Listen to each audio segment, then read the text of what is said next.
Y la situación política en México ha quedado bastante caliente después de dar a conocer los resultados de las elecciones generales de hace unos días atrás, donde resultó ganador, por lo menos en la presidencia, las elecciones presidenciales, el candidato del Partido Revolucionario Institucional, Enrique Peña Nieto. Veamos, para comenzar nuestro análisis, antes de comenzar nuestro análisis, el enfoque que le ha dado las televisoras extranjeras.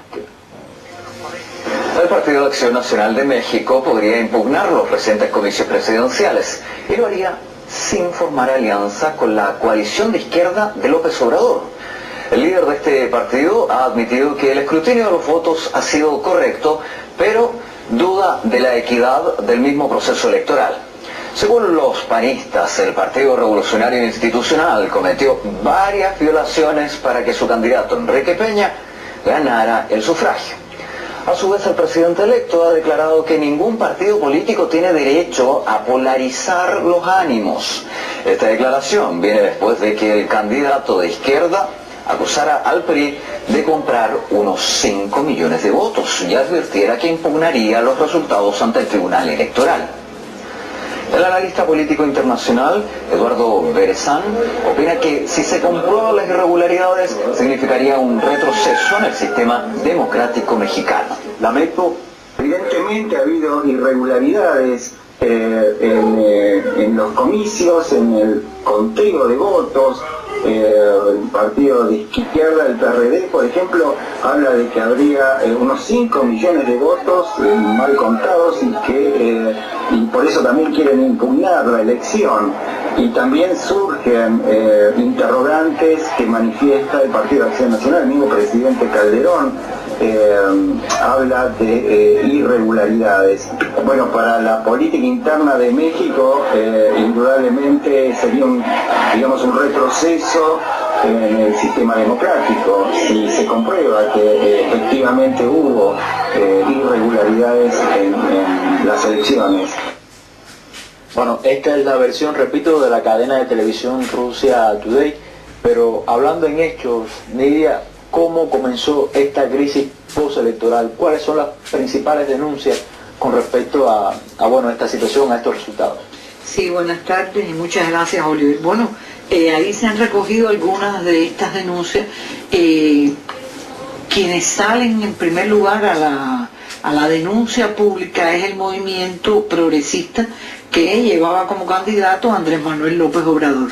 Ellos inmediatamente, incluso antes del acto comicial como tal del 1 de julio, ya ellos venían denunciando irregularidades dentro del proceso de campaña por parte del Partido Revolucionario Institucional. Ellos salen y denuncian que hubo, como dice ese material televisivo, salen y denuncian que hay 5 millones de votos comprados por el PRI a favor de su candidato, a la entrega de compra de votos a través de entregas de tarjetas prepagadas telefónicas, de tarjetas para compras en distintos establecimientos conocidos, que ellos dan los nombres, vales en gasolina, es decir, una serie de prebendas que se le dan a los electores, y no solamente la compra de votos, sino la coacción del voto. Es decir, también se utiliza ese término en estas denuncias que se vienen haciendo. Por lo tanto, plantean también como un desequilibrio en la oportunidad de los candidatos durante la campaña.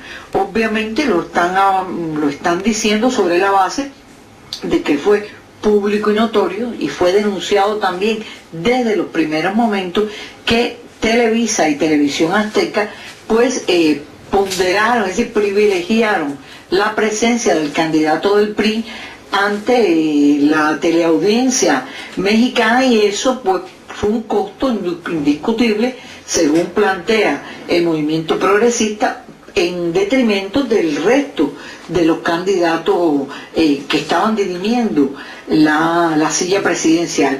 También se plantea el robo de paquetes de actas electorales y por supuesto la utilización de millonarios, de 357 millones de dólares para comprar esto, para utilizar todas estas tarjetas y demás. Ahora, hay muchos analistas que dicen, Nidia, que todas estas denuncias son imposibles de probar y que no van a tener ningún efecto sobre el resultado final de las elecciones. Incluso también el Instituto Federal Electoral revisó parte de estos votos, ¿no? Bueno, yo te hablaba del movimiento progresista de Manuel López Obrador, un hombre que también en el 2006 fue víctima de un fraude electoral, como ellos insisten en seguir planteando.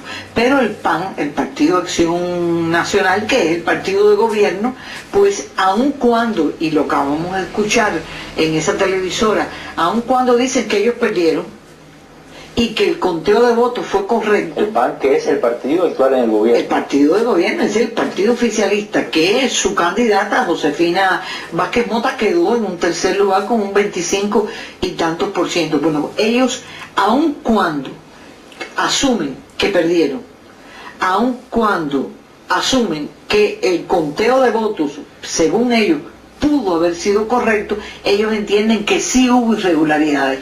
Y aun cuando ellos se niegan a unirse al movimiento progresista, sobre todo al partido, al PRD de Manuel López Obrador, para ir a impugnar los comicios presidenciales. Ellos no van a impugnar los comicios, pero sí van a presentarse a juicios para dirimir las irregularidades, entre las cuales ellos hablan de esto mismo. Es decir, ellos junto con el movimiento progresista, ellos también hablan de un tope de gastos de campaña que según el PAN, el candidato oficialista, el candidato del PRI, pues tuvo 6 puntos por encima de lo que permite el tope para recibir su dinero, ¿no? Los mecanismos para la campaña electoral. Consideran que hubo mecanismos paralelos de financiamiento, están hablando de esto mismo, es decir, que ellos coinciden con el movimiento progresista en todo esto, pero sí no lo van a acompañar en lo que es la nulidad de los comicios. Por supuesto, inmediatamente que se produce esto, porque se lanza los seguidores de López Obrador a las calles, incluso el domingo hubo en el Zócalo una manifestación de más de 70.000 personas apoyando las denuncias hechas por el movimiento progresista. A pesar de esto, el IFE inmediatamente, es decir, el Instituto Federal Electoral, como el órgano rector, el órgano primario, el órgano que tiene que ver con la organización y el conteo de votos al final, pero no es el órgano que dictamina quién es el ganador, quién es el presidente.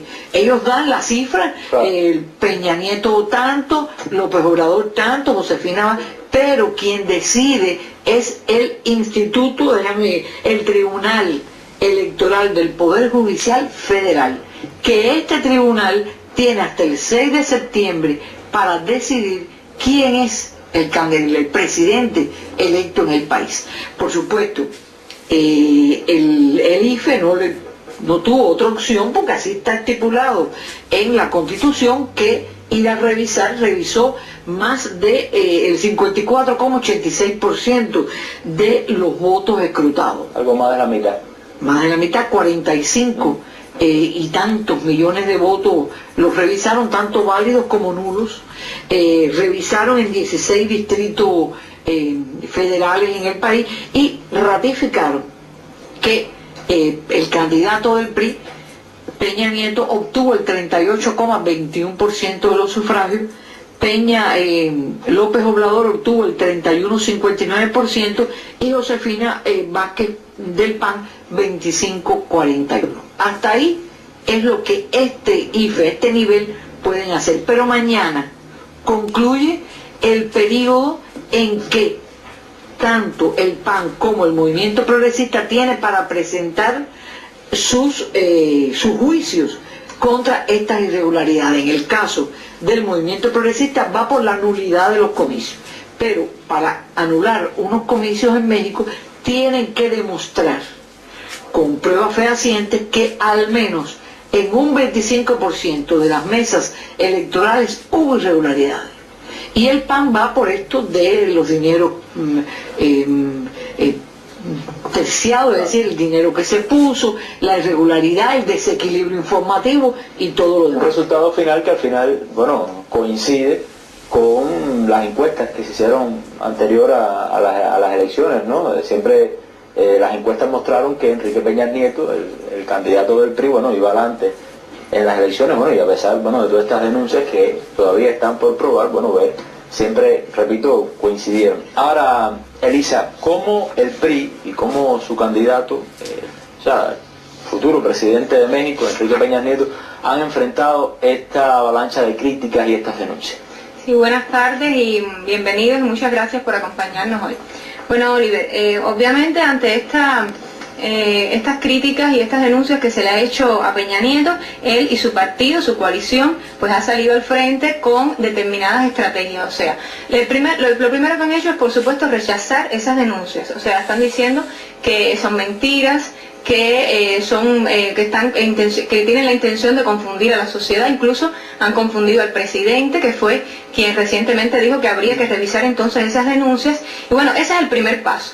Ahora, luego Peña Nieto ha hecho un llamado a la unidad social, a la armonía, a tratar de lograr una paz. ¿Por qué? Porque él se está tratando de enfocar estas denuncias y estos reclamos que le están haciendo distintos sectores de la sociedad y partidos políticos como una perturbación del orden social. Es lo que él está tratando de enfocarlo así. ¿Qué es lo que sucede? Obviamente, ante este panorama electoral tan tenso, es muy lógico que la sociedad mexicana esté tensa. Algunos sectores, sobre todo algunos sectores de esa sociedad, ¿no? Ok, por supuesto. Entonces, es tan tenso, o sea, está ese panorama social, y él, en medio de esa situación, pues está apelando a la paz, a la armonía, como si esas denuncias estuvieran, entonces, pues afectando a la población. Esta es una de las estrategias de él. Otra situación que él plantea es que, por ejemplo, él defiende mucho que ha ganado por la mayoría. O sea, esa mayoría que lo respalda de los 6,6 puntos por el 6,6% de puntos por encima de López Obrador. Eso él lo defiende como una victoria que legitima su triunfo en las elecciones, y está diciendo que pues él ganó con esa amplia mayoría, con esa gran mayoría que lo respalda el pueblo.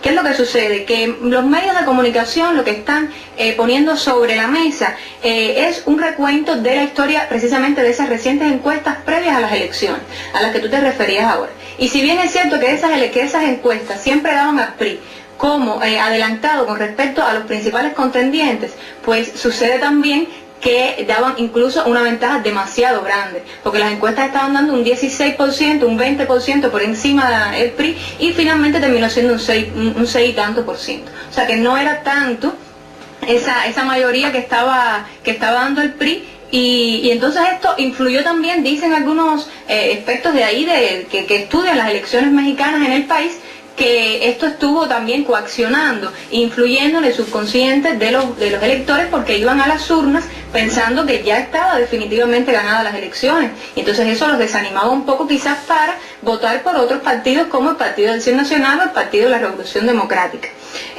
También, bueno, las encuestas se mantuvieron muy inestables. Estuvimos hablando aquí en la mesa recientemente. Sí, me acuerdo incluso en tu propia sección de internet, como hablábamos, que eran como 14 encuestas diarias. Exactamente, y todas muy resultados diferentes, ¿no? Muy irregulares, no había un resultado unitario ni definitivo, era muy inestable esa situación. O sea que ese concepto de mayoría está siendo contrastado con estos otros elementos.